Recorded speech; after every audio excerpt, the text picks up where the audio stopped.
could just flow through with that. So you can also reach us at our website at womenempoweredmn.com. Women Empowered is for every single woman. We strive to create a sisterhood. We want to create a safe space. We want to encourage and empower one another. We just want to be the sisters that you never had. So it doesn't matter your color, it doesn't matter your culture, your race. We are Women Empowered for all women. What services do we offer? We offer quarterly events. We even have some exciting things that we haven't even put out in the works for y'all. So we got a lot to bring, a lot. Much more. Hello, everyone. Welcome to Live Out Loud Wednesdays with Women Empowered. Tonight we have a special guest. We have Miss Ebony. Miss Ebony, we are talking about domestic violence. And I just want to know, I guess, what motivated you to want to tell your story on a podcast? I always tell myself if I can help someone, I will with my story, because it's a lot of domestic violence going on within the world. And if I could be a voice for someone and to help someone, I told myself I would do that. I like that. I love that. And we appreciate you coming and being brave and being able to share your story. So I know we do have some things we want to go over with you. Did you want to kind of just give us a start on when things started happening and kind of give us a backstory, or do you, how exactly did you want to go about it? I can give a backstory to a certain extent. So my history approves of, like, every last relationship pretty much I've been in has pretty much been domestic or abuse some kind of way, whether it's mentally, physically, or verbally. Um, I do have a past of rape, but I think we're not talking about that. But It's yeah, a I have a form. past of rape, and so I think that kind of put the platform on the kind of mans I picked it after that. Go ahead, Evan. No, I was just going to say I can understand all of my adult relationships other than my current relationship were all abusive. So I can resonate exactly with, what you have experienced. Maybe not the same, but I can understand. You're not alone. Yeah.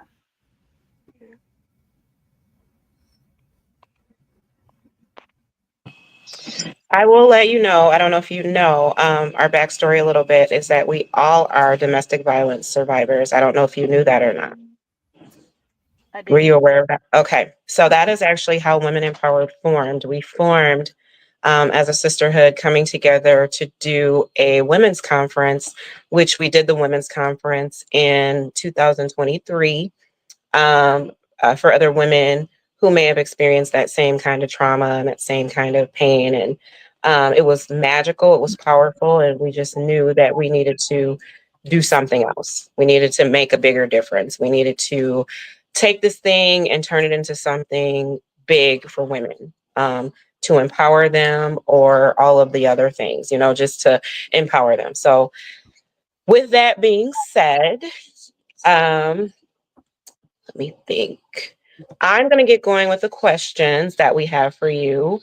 If, again, like Ms. Evans said, if there's anything that you don't feel comfortable answering, you don't have to answer, okay? I want this to be comfortable for you. I want this to be, these questions to help you through your ordeal or the thing that you've gone through. I want it to flow for you, not for me or for us. So Okay. you let me know if you don't want to answer something. I think we covered what motivated you to share your story, right? We covered that. Okay. We even covered the forms. Huh? We covered the forms as well. Okay. All right, Ebony. I'm Eb, and I'm so used to calling other people names Ebony, Eb. It's okay. Okay. I answer the Eb. Okay. Ebenezer too. That too. all of it. All of it. Could you describe the impact of the abuse on your mental, emotional, and physical health? Um, you become delusional to the fact that you're actually going through certain things, like, and begin to be in denial that you're actually going through it, and you become depressed, really, really depressed. Because you try to tell yourself, okay, this is not happening, or you try to make excuses for what is actually happening, and eventually you break down. You break down. I've been shot. I've been stabbed. So, and then, like, that person in particular, that was kind of like what turned him on, quote unquote. He liked to hit me so he could see the bruises on my body. And then when he sees the bruises on my body, he wanted to make love to me. Like, so that was kind of his forte, so to speak. He called it his my battle wounds. Let me see your battle wounds. So I got scars pretty much all over my body, from the hands to the gun hole in my back, that I have to live with. And that's a constant reminder of what I do not want, um, moving forward. I'm Does sorry. anybody have any questions about that? Because I do, but I want to let you guys ask if you. No. I'm sorry you went through that. I am also sorry you went through that. Um, so when you were, and let's talk about that specific ordeal, right? The battle wounds, the person that wanted to cause you pain. Because this is the thing about this is real life. Like, this Mhm. happens, right? And so many times people's stories are so different. There's so many different things that can happen. Something that could happen to Devin that didn't happen to me, that didn't happen to Davina. And I'm gonna be honest with you, hearing what I just heard you say, for me, is probably something I've never heard. And I've heard a lot of things since we've been doing this. I don't know where you ladies stand, with where where you've heard things. But first off, I want to tell you that you are strong and you are powerful and you are beautiful and amazing. And to even be here talking to us right now, having had, or even endured all of that, is just wow. It's wow. Um, but in the time that that was going on, or when that was happening to you, because it did ask, the question asked, how it impacted you. Did it just become like a normal thing for you? Like, was it like, did you just feel like it was just a day to day thing, Yeah, or were you? it Yeah. was very realistic to me. It really was, because that happened, like, constantly. And like I said, it was his way of, like, oh, it aroused him. You know, it was a time where, um I think I ended up pregnant with his child, but that's when things got, like, kind of more crazier, because he told me I wasn't worthy to have his kid, and that he was gonna beat my ass until I have a miscarriage or I decide to get an abortion. And I didn't believe that, because I was like, who would hurt someone that's carrying their child? But then hours later, he pushed me down a flight of steps. Um, so I knew he was serious, about me having a miscarriage or getting an abortion.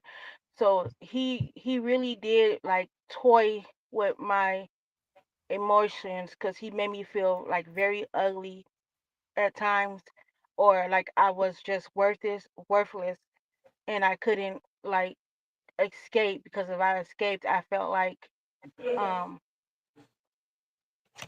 that he didn't I didn't have a reason to escape, is what I told myself, because I felt, because he kept telling me he loved me, and that's how he showed his love. During that time, did you ever feel like you also loved him and that just in hopes of one day he'll change? I would say I believe I lost myself.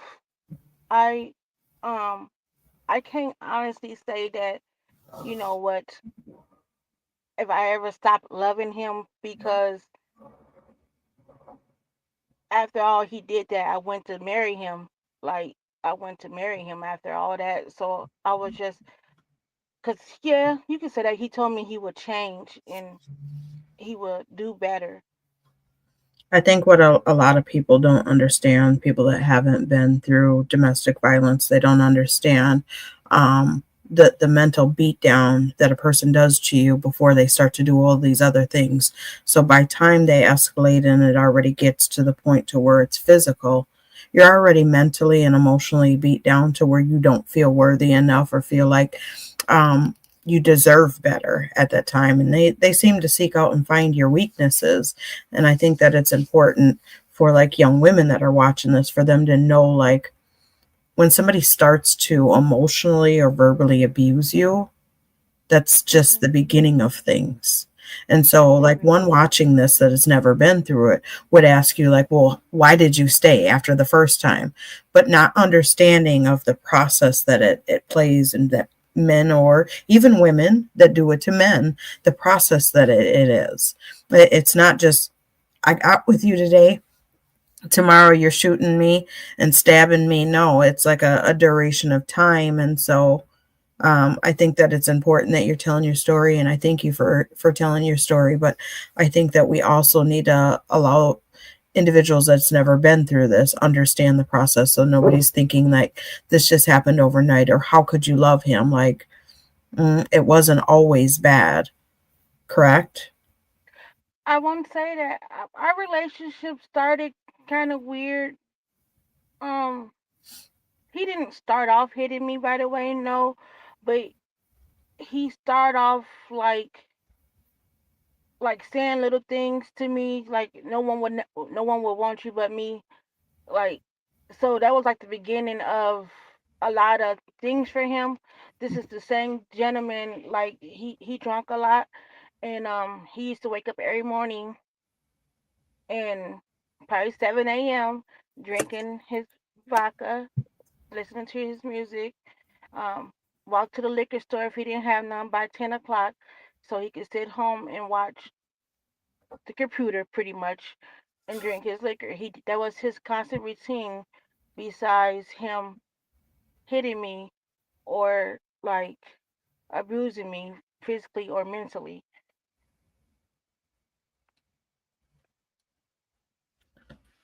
So I'm glad you made it through all of that, and that you're here to be able to tell your story today. Thank you. So when you think back to, and I know this isn't one of the questions we have, but just thinking of me being in that world at one point, right?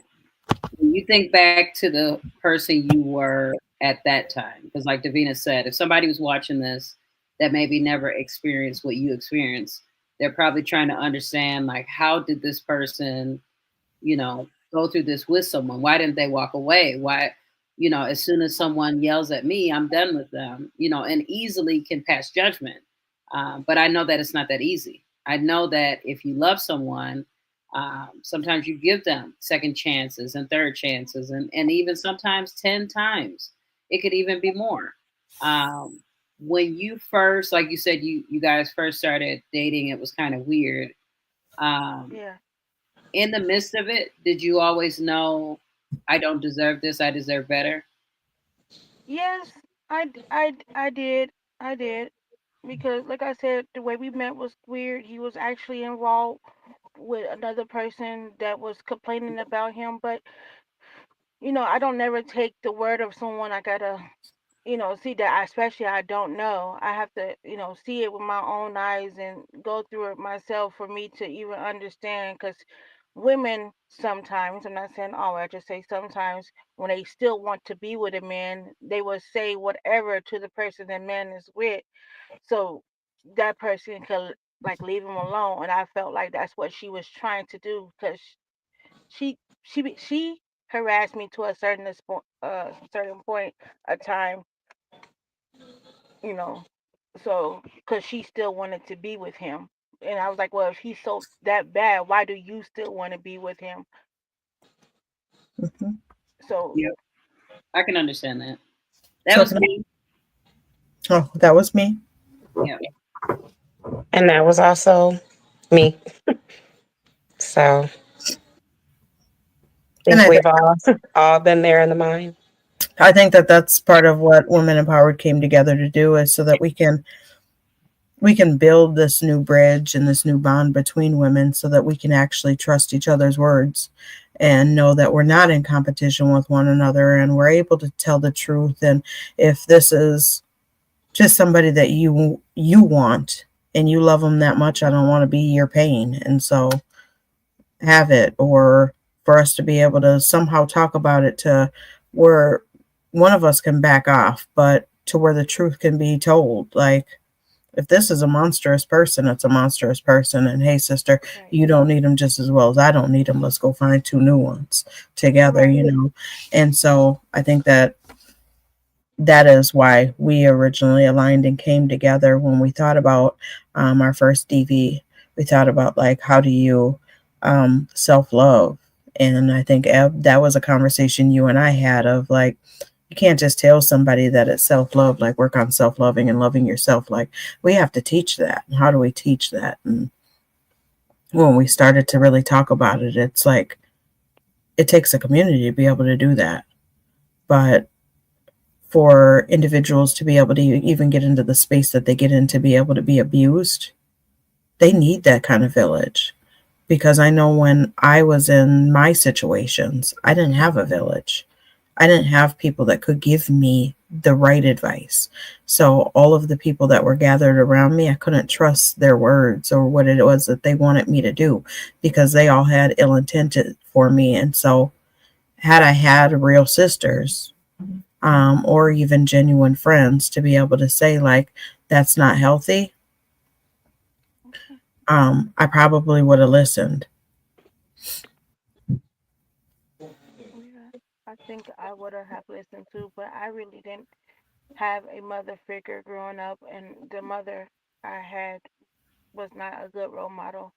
I, my auntie pretty much got custody of me with my father, um, and that's when certain things started to change a little bit. But I still went through a lot of a lot of stuff.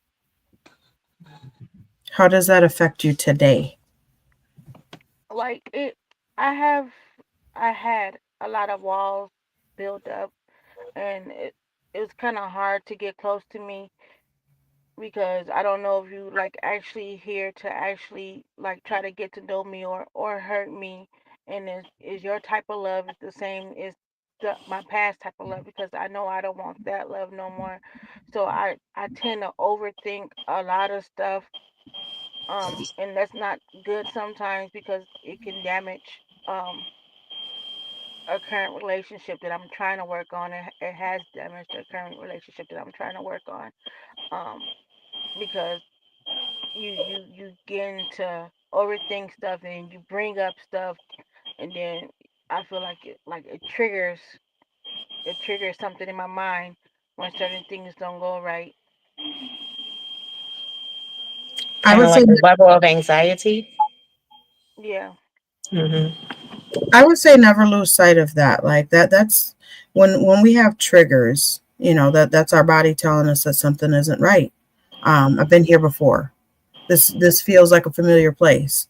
And so when we think of, like, all of the damage that I carry with me and all my flaws, if an individual was to come into my life and they can't deal with my damage and my flaws, that wasn't the person God sent for me anyhow. Because the Right. person that God's going to send for me is the person that can deal with all of my damage and all of my flaws, because God knows all of my damage and all of my flaws. Right. And so the one that he sends for me is going to be the one that can handle and deal with all of that. And so just know that you have to go through those processes, but don't ever, I would say that's a guard that you should never lay down. Like, if your gut is telling you that this isn't right, go with it. It isn't right. Even if it is right, God gonna make a way for some things to happen if that is supposed to be right. Yeah. I believe that. And I believe that to the fullest. I believe that, the person I'm talking to currently is is right is right for me.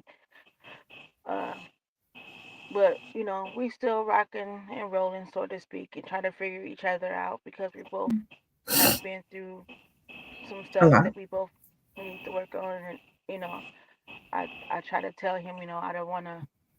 I'm not. I care about your past, but I care more about your future because that's where I'm trying to be. That's what I want us to be at. We talk about our past so we can have a better future together. But we'll see what happens. Maybe I have a He love story next he year. might need to revisit his past though, and sometimes that's okay because then there might be a time that you want to go ahead and revisit your past, and maybe y'all can help each other work that past. Right. It's okay to go back to the past sometimes, revisit it, hash it out, talk about it because the more you talk about it, the less power it has over you. Yep. I And ain't so I crying think, yet, so I'm getting better. well, you make me Usually I'll cry. be in tears right now. You make me cry, but you know what? Giving away our tears isn't bad either. Not at all. Not at all. You got to be able to have a support system, which is what I was going to ask. And I know you said that you didn't really have that as a child when you were going through the things that you were going through. My assumption is you didn't really have that either. Or did you have it and did you, excuse me, did you have it and that you just stayed away from people or you just didn't have it at all? Like there were. See, I pretty much grew up in foster care um until about the age of, I want to say, 9. So I never had no one like that. And then about 9, I want to say I got my daddy got custody of me, and then he raised me to the best of his ability, but he was a single father. And then my auntie ended up taking over for me. Um, and she had me until I was 18 years old. And then from 18, I was pretty much like on my own, so to speak. But I always had my auntie. I had my father until he passed away. Um, I could talk to my sisters about little eyes and in things, and my best friend, or I had my best friend, you know, about certain things, but it was never like, okay, I can feel like they understood me. They understood me. So I sat alone a lot and tried to work things out alone a lot. I wrote a lot of poetry to try to get my words out because I felt like if I wrote it down, um, it would make me feel better. So I wrote a lot of poetry growing up. That's nice. I like that. Publish? Do you publish any of it? Um, some of my work is published, but I cannot tell you where is that. I did write a book that I worked on from the age from 3rd grade all the way up to my adulthood, but my book got stolen. Um, and I rather see it in a garbage can than see someone else's name on it because that book was supposed to get published, but the day before my publishing date, I let somebody borrow my book. I was living in the shelter, and she got me kicked out of the shelter, and she had my book in her possession, and they told me that I could not prove that it was mine, so uh, it's hers because it's in her possession. And I told them it has my name all over it. Why, why can't I prove it's mine? But they wasn't trying to hear that, and she ended up keeping my book. Wow. Wow. Yep, it was called Words from Within. Words from Within by Ebony Gray.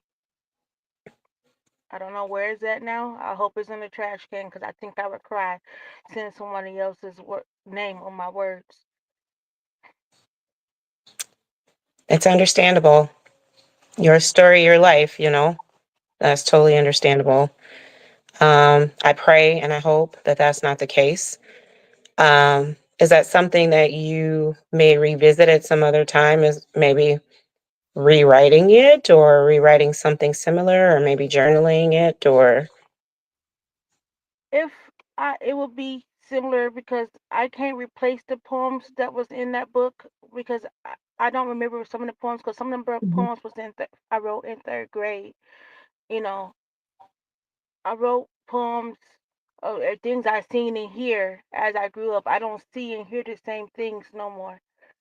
Yeah. So it would not be the same book. So if I were to go back and write a book, I don't even know if I can title it Words from Within by Ebony Gray. I would have to do a different title because I wouldn't feel like it was my words from within. It'd be like current. Yeah, because you're in a different space. You're Yes. an adult. You're in a different space. So understood completely. Um, my next question is, what do you wish others knew about domestic violence? Your mind played tricks on you. It's not what it is. It. Oh God, now I'm gonna tear up. It's definitely not what it is. I have the battle wounds to prove it. Um, like from my head to my toes. It's not. If you see something that's not right, my content is not right. Do not put yourself through nothing because it will never get better. It's always going to be an excuse of what's going on, and it's not going to never change. It really not. You have to pick up your pride, and you're going to have to walk away, whether you feel you can't do it or not. You know, I would have a cut down my face right now. Um, if I didn't put my hand up, my hand took the cut for me. I don't know if you see that in my hand, but he swung a knife at me, and after he told me he would change, he swung a knife at me, and it was supposed to cut my face, but I just happened to do this reflex, and it cut my hand instead of my face, and that's when he broke a plate over my head too. So it won't change. He had literally just told me he would change and he would do better. But if that's changing and doing better, I don't I don't think so. Hmm.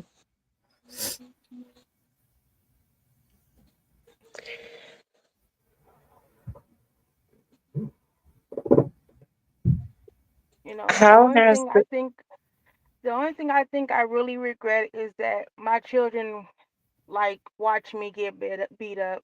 Um, Especially my daughter. I didn't set a good example for her. See now, try not to cry. I didn't set a good example for her. Um, as her mother, I should have showed her what a healthy relationship would look like, and I failed in that department so bad when she was growing up because her and my oldest son watched me get beat up pretty much every day, every day. Um, to the point where my oldest son tried to jump on the person's back, yelling, "Quit hitting my mom! Quit hitting my mom!" But when the kids is young, there ain't much they can do about it. But they tried. It came to a point where my kids was trying to commit murder because they wanted to poison the person that was hitting me. So they was googling how much rat poison to put in beer and liquor so to kill someone, and that was like pretty much eye opening in so many levels because now my kids is trying to react on something they shouldn't be reacting on, and that can put them in places where they don't need to be. But they try. They watch me get hurt pretty much every day in most You, of all the relationships I've been in. do you have them seeing any like therapists now or anybody that No, I'm. they would be able to go ahead and tell their feelings to be able to release it so that they're not holding on to it into their adult years? I don't think my daughter. I pretty much talked to her like I had a theory growing up. I used to always tell her, "Do as I say, not as I do," because I knew what I was doing was wrong. or what I was going through was wrong, but what I was saying to her was true. Because I always told her she didn't want to end up like me.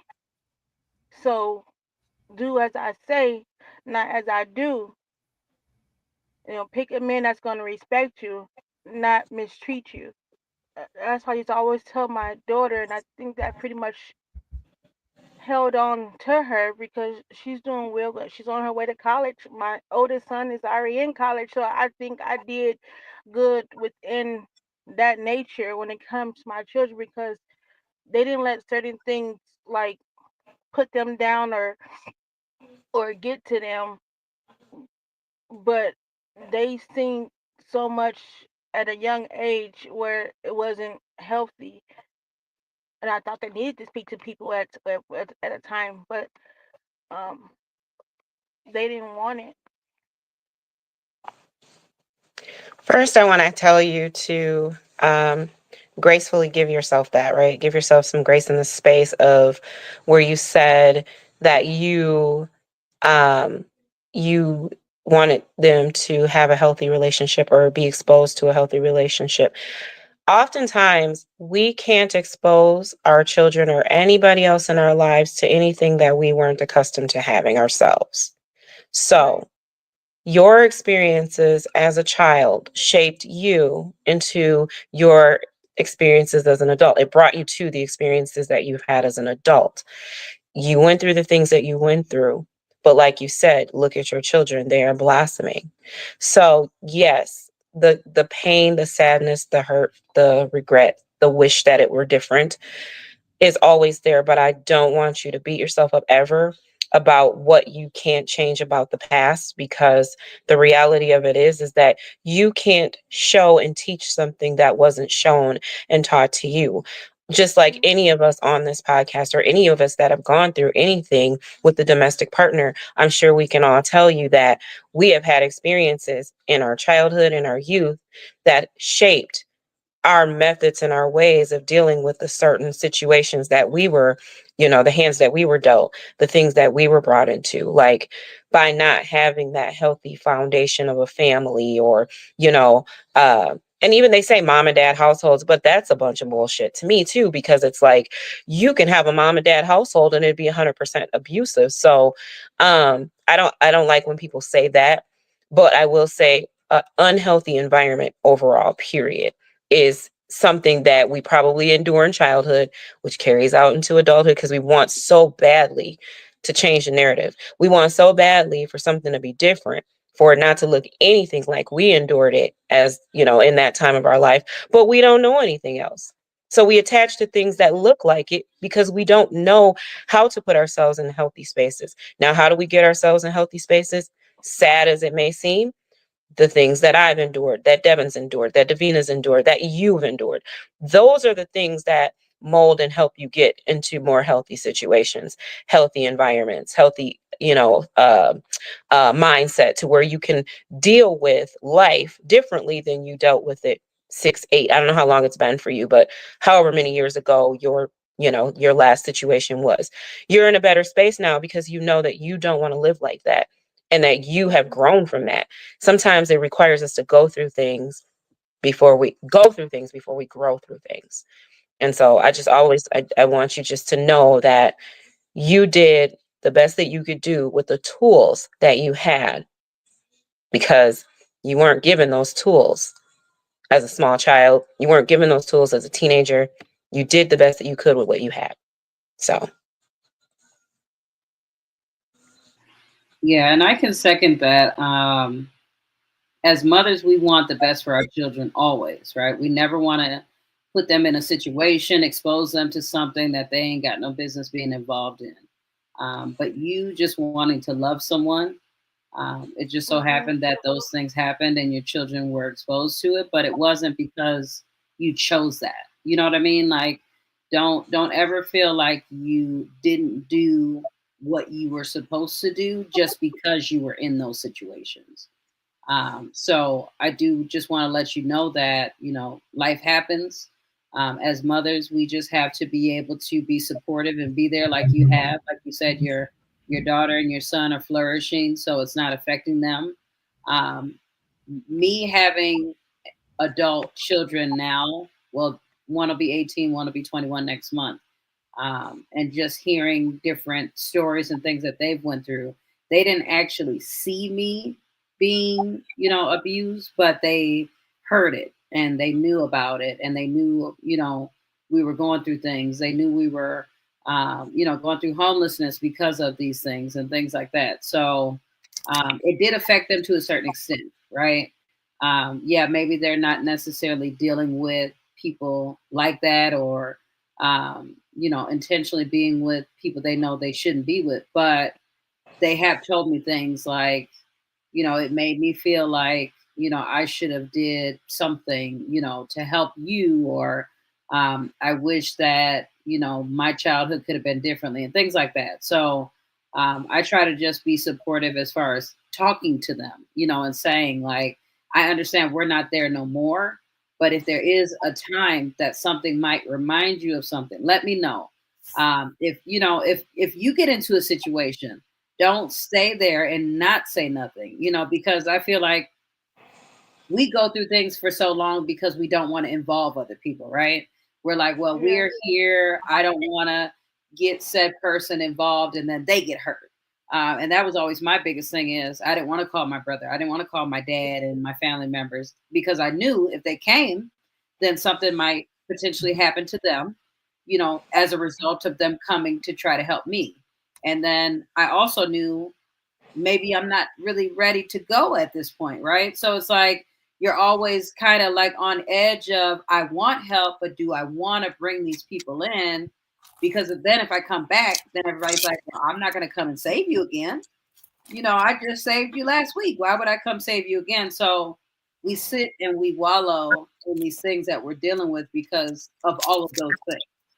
But it's really about, there are people who want to help you. There are people that will come keep saving you every week if they have to, even though they say they don't want to. There are people that are. And I just wanted to say that because there could be someone who's watching this right now and maybe going through something either similar or slightly, or maybe not even necessarily happened yet. But seeing this, they might have that flag up to say, okay, this is not right. I should not be letting him treat me like this. This is not what love looks like. And I think this culture and the way that the world is right now, dysfunction is the new normal, right? So everybody thinks like, if he ain't cuss me out or snatch me up, he don't love me. No. He don't love himself because he's treating you like that. And I had to learn that, because that was my thing. I thought, I'm a feisty girl, I got a mouth. I need somebody to control me. And then I ended up in 3 consecutive back-to-back abusive relationships. And it's like, when I look back now and I'm like, I wasted all these years with people that should have never even had the opportunity, right? Because that's literally how I feel. Like when I look at these people, like not wasted. If I was to meet them now, like what? Come on. But you didn't waste anything, because the irony of it all is we all were exactly where we were supposed to be in the situations we were supposed to go through, because that was God's way of molding us into who we are today. If you remove any part of that, you will not be the same person you are today. Also, I want to say, like, we all think like, I've been in an abusive relationship and my children were here and they viewed that, which could potentially harm them and how it is that they perceive how relationships are supposed to be or what they're supposed to endure from others.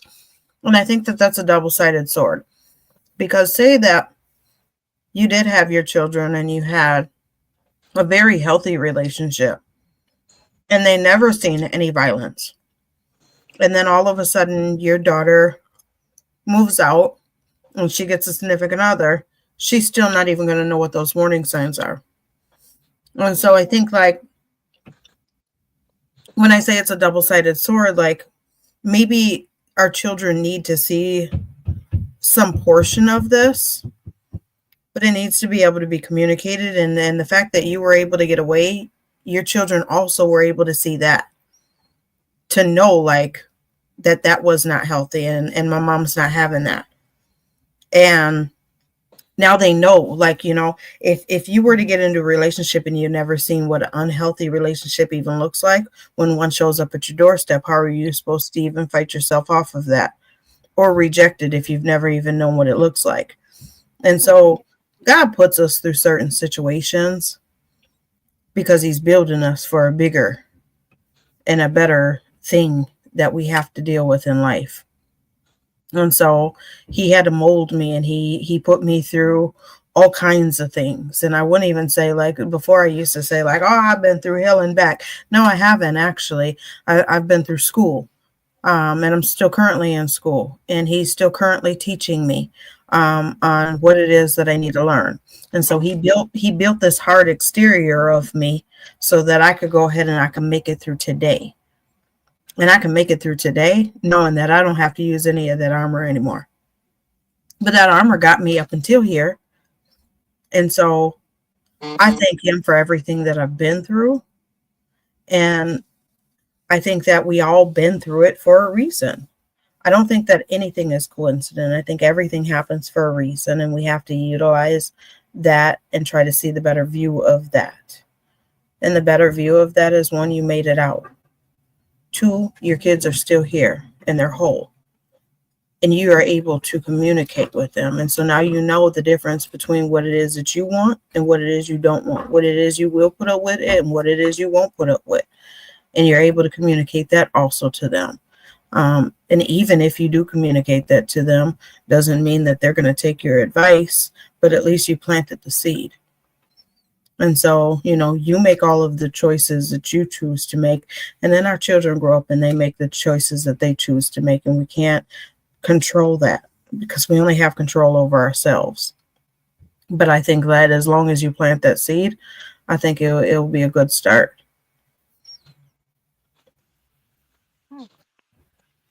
If you were able to give someone advice that's watching right now, that maybe either is in a situation, something like you might have been in at one point, or potentially could be dating someone, what would be something you would wish someone told you back then?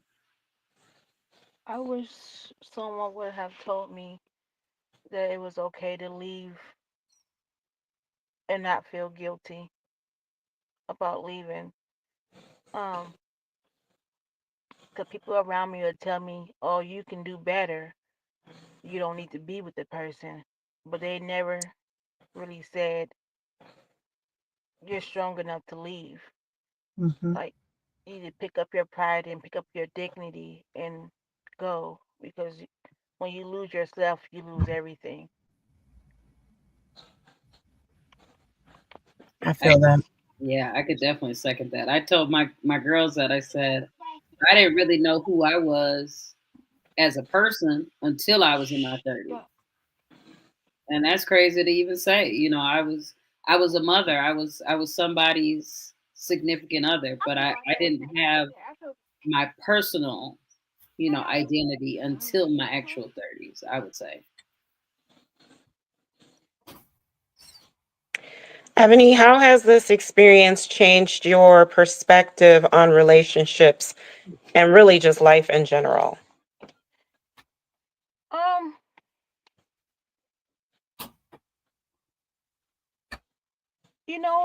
like I said, I know kind of what I want now. I felt like I didn't know what I wanted then, or what I needed then, because I was willing to put up with anything. And now I'm not putting up with nothing, because I know it's someone out there that will treat me right and treat me the way I deserve to be treated. It's just a matter of going through the process of not thinking that same person, like, that will be good for you, has hidden agendas. You don't want to create. I don't want to keep creating things in my head, um about a potentially good person for me, and I tend to do that sometimes. Um, so that put a toll on, like, relationships that I've been with that could have been healthy for me, because I always felt like uh the words would play in your head like, oh, if you're not hitting me or you're not doing it, means you're not supposed to be with me. Because, and then the other part of me is like, oh, but if he hit me, he has to go, because you're not used to a healthy love of them not hitting you. You're used to the love that's aggressive. I want the aggressive love in the right way, not the negative way. You want to be loved from a place that doesn't hurt, that doesn't require you to compromise yourself. You Right. want to be loved. I get you. Inside of inside. Yes. I Speak to can my say I'm soul. guilty of that. Oh, sorry. It's going to speak to my soul and my mind. I don't. Yeah. No, I Communication. Yeah, I'm trying. Like I said, maybe I have a love story next year. Who knows? Fingers crossed. Could Fingers happen. crossed. It yep. might. Could happen. It might. Well, That's my love I was story. just gonna say, I'm sorry, my computer is off, so I'm sorry if I'm interrupting somebody. No, I was just gonna say I'm guilty of that. I'm going on 8 years of still waiting for something to happen, and you feel like you heal and you've gotten past things, but when you've been through so much traumatic things, you're still always kind of just in the back of your head, like, is this really all that good? You know what I mean? And I hate that I do that because, like you said, that can prevent, certain things from happening and a person really showing you the love that they have. But it's hard, when you've been through a lot. It is really hard to get rid of those, walls you put up and the caution that you have for certain things. So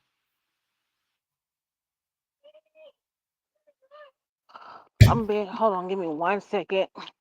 I'm sorry, this is unprofessional, but one of my kids just came to me and told me that I have a fight going on in my dance studio. No, we were done. We were gonna wrap up anyway, so you're yeah, fine. You can go ahead and deal with that, and we'll be in touch.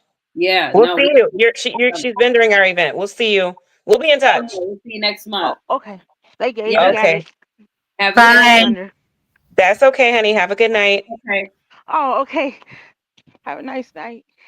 all Okay. right, bye Bye. bye. So, ladies, I guess Come on, my ladies. one takeaway. What's going on? oh, she can't end it. Okay. All right. My one takeaway is to always trust your gut, but to always give yourself enough time to process. And so I guess I'll say the trust in your gut is when you're in a relationship, your gut is going to tell you when things are really wrong. But to be able to process the situation is for like when you meet a healthy relationship and don't know what that looks like. Before I just go ahead and just go off the hinge and go off the wall and I'm ready to throw you out right now, or we got to end this because that was a first red flag. I sit down and I process it. It's I hard. guess it's old age. Yeah. I was just going to say, like, I feel like when I look back at the people I dated and I know who I am now, like, I know my tolerance is different. So I know that what I took before, there's no way I would take that now. Like, I'm just a different person. Like, We all are. yeah, it's just Yeah. when I We think, all are, but it comes in different forms. And so, somebody could come around and be verbally abusive and you wouldn't even Swerve. like, would you really know or would you not know? Like, because these people now, this day and age, they always try to act like they was just playing. yeah, you're right about that. And so I tell everybody that there is some truth hidden in all jokes. So don't play with me. But I feel like, okay, so my thoughts on that are, if I was to ever be single again, right? And this is something I thought about. You can tell, I feel like when I first dated people back then, I ignored a lot of the first signs, right? And now by me going to be 40 this year, just being able to know who I am as a woman, all of those things kind of play as contributing factors, right, of when you're dating. So I just feel like to an extent, but let me say this: when you know what you deserve, right, and you love yourself enough, you will not allow someone to treat you less than you treat yourself. And I will say, I can admit that I didn't love myself enough before. The reason why I allowed things to be in my life. I'm going to give you a spin on it. And I'm going to give you a spin because my loving myself has been a roller coaster ride. And so certain things can take place. And so we can't say never. It will never be me, because certain things can take place into your life today to where you're not going to be as confident and as mindful as you are right now. Yeah. Something detrimental mentally could happen to where you're not going to be in that space, in that place, and your relationship could end. You could get into the next relationship and not be healed from that situation and come upon it. Right. And I understand that, but I still feel like it's a level of yourself, your self-worth, your self-love, what you know you deserve. But that's a constant balance. Regardless of what's going on in your life, right? I could be back broke, homeless, whatever it is. My mind is different now, to the point where I know if I'm broken, homeless, I can do this on my own. I know if someone is mistreating me, I can do this on my own. Before, my mindset was not, I can do this on my own. And I can admit that. Like, I honestly felt like I had to have someone to feel like I was a woman, who had some type of value. And because I had a man, I was able to say, X, Y, and Z because I have a man. But am I having a man, or am I having just someone who is taking up space in my life and distracting me from the potential of the person that I really could be? That's why when I think about not necessarily the experiences I went through, like I wish I didn't go through them, because you're right. I wouldn't be who I am if I didn't go through that. But I feel like the level of what I allowed my mind to be engulfed in the things that I know. And so that's what I'm saying is it's a constant balance of keeping your spirits up and your mind together. Like that just doesn't sustain on its own. Like, you have to be able to sustain that. And so if something shall come along in your life that offsets that, then you're not in that space, in that place anymore. And someone can creep in there and do some stuff that you just now said that you would never do. Well, I guess I would never say that I would never. That's why you are you and you are you. Artist. Yes. No, but let me say that my artist to stay away from all of that. I've never said I would never do anything. You want to know why? Because honestly, I've been through a lot of things. So I can never say I would never, quote unquote, do certain things. But I feel like my mind is different to where it's like, you know what I mean? Like, when you come, either you're going to come prepared to a meeting or you come completely empty-handed. And I was completely empty-handed for years. Now I'm coming and I got books and I got knowledge and I got experiences and I have this pain that I'm bringing to where it's like, oh no, you don't see my hands is already full and then you're trying to put something else on it? No, thank you. You know what I mean? Like, no, thank you. I'm gonna revert back to our conversation. Go ahead. We had a conversation years ago, and I was in a very healthy space. And I cursed myself. Do you know what I'm talking about? But I was like, how dare you put me at the bottom with these people? Be careful what we wish for, I just say. That was a lesson learned. I agree with that. That was an extreme lesson learned. I don't wish for nothing bad. I don't The already have. one thing that I said I would not do, I turned around and I did. Yes. Yes, you have.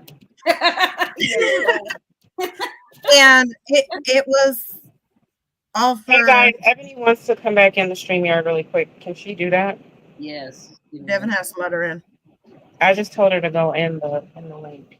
Yeah, if she clicks back in, I can add her Yep, back in. and she can give her takeaway and we can wrap it up. Yep. Yeah, tell her to click on the link again. She should be able to come back. I'll just Okay. add her. I did. I told her. So Okay. while she's getting on, give us your one takeaway. You know, I'm I'm learning. Oh my God, excuse me. Really, honestly, people give yourself that mental, it's okay to not be so fixated on what you didn't do right in the situation, and understand that you had to go through whatever the situation was because you had to go through it and you learn from it and you grow from it. I think we spend so much time being caught up in the past of things. Like I told y'all, that was my thing for the year. Like I don't care about nothing like that has anything to do with the past, because at the end of the day, I want to grow from that. I don't want to live there. I don't want to be so paralyzed and sick and whatever that means people, that means experiences, that means people that have issues with me, all that. I don't care about none of that. Relationships that are in the past that have, I guess, pained me or caused me sadness. I look at it as a learning curve or learning tool, something I learned from, something I grew from. And I just encourage people, or want to encourage people, to grow through the things they go through. Grow through them. Don't revert backwards, because you revert backwards, you're still wounded. Mm-hmm. You're wounded and you don't, nothing's perfect. Nothing is ever going to be perfect. We know that. And there's no right and wrong. She's backstage. It's telling her she's backstage. You got to connect to her mic first. And there's no right and wrongs. There's no right way to do there it. isn't. There's no wrong way to do it. There's just a way to do it. No, and I like that. That's big. You know, grow through what you go through. Because a lot of people, I feel like, honestly, go through things and they're not growing.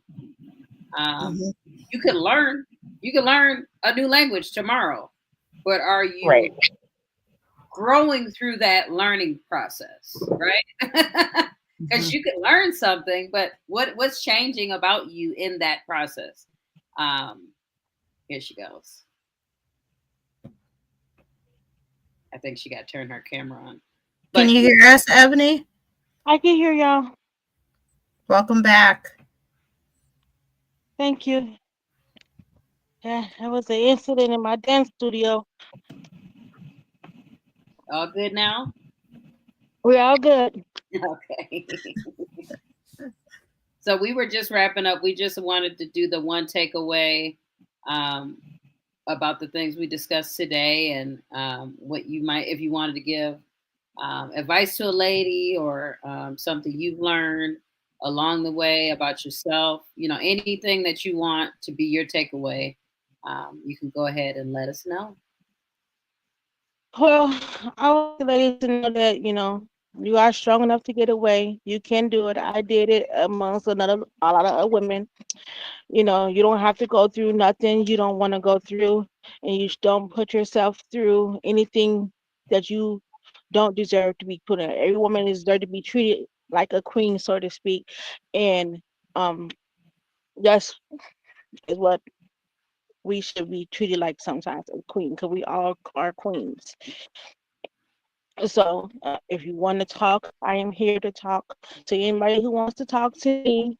You know, I'm not afraid to answer any questions or be a shoulder to cry on.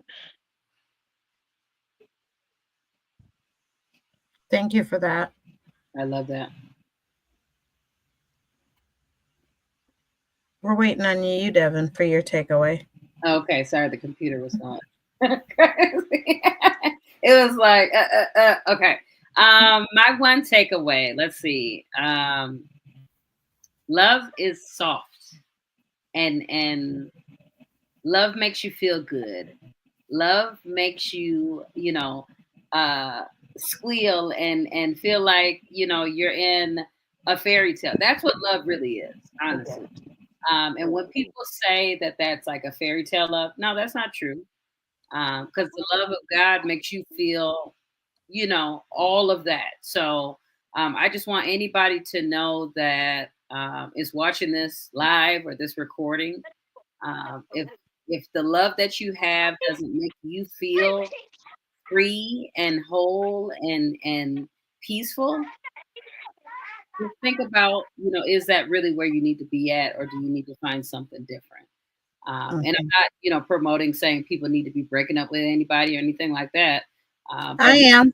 I'm promoting that because you're either in love or you have a distraction and you need to figure it out.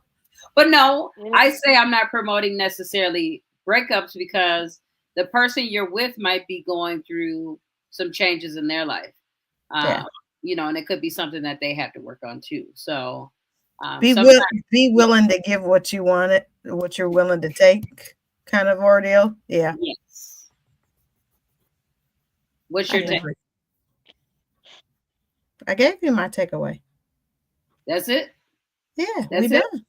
We've all gone. We done. Well, we had time. No, I love y'all. Thank you for coming. Thank you for sharing your story. You're definitely welcome to come back anytime you would like. And if anybody reaches out, we'll definitely make sure to hook them up with you if they need some support and to talk. Because you offer that. So don't feel shy when people start inboxing you. Gladly talk. You also, Ebony, we have bring up my line, girl. I'm about to send them all to you. Like, no, call Ebony. We have virtual support groups. We have classes. Right now I'm teaching a class on surviving narcissism. We have grief support that's going to be starting. We've got we've got events every month. You actually did a vendor for one of them. So we have stuff out here to help in those areas. We're all still growing together. So that's the beauty of it. Like, we're still learning, even though we're facilitating, we're teaching all these different things. Like, I know I learned something from you tonight, right? Like, just by you sharing your experiences and your story, I was able to learn a different way of looking at life or looking at things based off of your experience and you giving your takeaways. It's always good to learn. We're going to always forever learn. It doesn't matter what area of life that you're in, you're going to always learn. So thank you for being an amazing steward of God and just teaching us something tonight as it relates to domestic violence. We hope that we're able to give you something as it relates to domestic violence, and even the people that have watched, because it's a community. It's a community of people that need the support. But I wanted just to let you know that this is the community. I mean, this is a community that you can come into, and you can, the next time we have a speaking event, you can be a speaker if you choose to be a speaker. Let's get you out here. I didn't hear the question. Are you vendoring at our next event? She is. I believe so. On May 17th? Yep. Well, we will see you there then too. Yes. And just so we can, put that out there for anybody who is watching, the event we're having on the 17th of May, it is still open for vendors, men or women. It's an open vendor event. It is free for attendance. So if you want to be a vendor, please email us, womenempoweredmn at gmail.com. And we definitely will let you know of all the information on how to sign up for that. We are limited with a certain amount of vendors, so go ahead and let us know you want to do that ASAP so we can get you that information to sign up. But if you're not vendoring, come and check our vendors out. Yeah, and bring your business cards. So even if you're not ready to vendor, but you do have a business, bring some business cards. Come and network, leave your cards, look at the other, people who are vendoring, spend some time with us. We're going to be there. There's going to be door prizes. There's going to be raffles. There's going to be a lot of things. It is a kid-friendly event as well. So there's no excuse of saying somebody ain't got no babysitter because everybody is welcome. So thank you for sharing time with us today. And we will go. We appreciate everyone watching, and y'all have a great night. Should we pray out? Yeah, yes. Go ahead, Ab. All right. Oh, my shirt says. Oh, you said Eb. Sorry. Oh, you want to pray out? Oh no, I was just gonna say my shirt says forward all issues to heaven. Okay, I like that. All right, we'll pray out. Dear Heavenly Father, just as we come to close out this amazing podcast this evening, I just ask that you cover Ebony, that you cover her family, that you cover her growth, her ability to just move through you, through the faith that you have carried her through, all of the things traumatic and all the things not so traumatic. I ask that you just give her the clarity and the ability to understand where it is that you want her to be and to go as it relates to her life, Lord, as she's endured so much already. I just ask that you send her some peace, some comfort, and some healthy relationships, healthy friendships, healthy connections. I ask that you cover my business partners and the other amazing ladies that are on the line, and anybody that may have watched or may have been a part of being a part of this evening. It's not always an easy topic to talk about, but it is a topic that's necessary, and it is something that we know that you are not in agreement with or in accordance to how that is handled, God. So I just ask that you continue to put us in a place where we all continue to grow through the things that we go through, and just continue to provide us with the ability to have nothing but healing and prosperity and greatness around us. I ask these things in your name, in Jesus' name, amen. Amen. Amen. Thank you. All right, ladies, amen. I love y'all, and Ebony, you got a community. So Yes. Yes. We I'm need gonna to see. use it too. all right, love that. We're gonna hold Talk you to you to it. later. Bye. Bye. Bye.